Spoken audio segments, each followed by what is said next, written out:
وسلام على عباده الذين اصطفى أما بعد فأعوذ بالله من الشيطان الرجيم بسم الله الرحمن الرحيم كل من عليها فان ويبقى وجه ربك ذو الجلال والإكرام سبحان ربك رب العزة عما يصفون وسلام على المرسلين والحمد لله رب العالمين اللهم صل على سيدنا محمد وعلى آل سيدنا محمد وبارك وسلم۔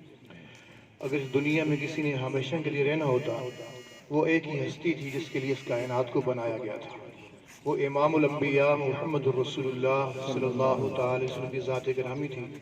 جب آپ اس دنیا سے پردہ فرما گئے تو کوئی بھی ایسا نہیں جو ہمیشہ اس دنیا میں رہے۔ امام الانبیاء صلی اللہ تعالی علیہ وسلم نے ارشاد فرمایا، الکیس من دان نفسہ وعامل لما بعد الموت، عقل مند ہے وہ انسان جو اپنے آپ کو پہچان لیتا ہے اور مرنے کے بعد جو نہ ختم ہونے والی زندگی اس کی تیاری شروع کر دیتا ہے۔ فرمایا عاجز ہے وہ انسان جو آخرت کی تیاری کچھ نہیں کرتا اور اللہ رب العزت سے لمبی لمبی امیدیں باندھے رکھتا ہے۔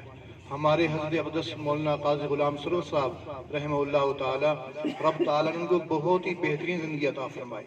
پوری زندگی ان نے پڑھنے پڑھانے میں اللہ کے دین کے اندر خرچ کی۔ رب تعالیٰ ہم سب ان کے نقش قدم کے اوپر چلنے کی توفیق عطا فرمائے۔ رب تعالیٰ ان کے آخر کی تمام مناظر کو آسان فرمائے اور سب پسماندگان کو صبر جمیل عطا فرمائے۔ وآخر دعوانا الحمدللہ۔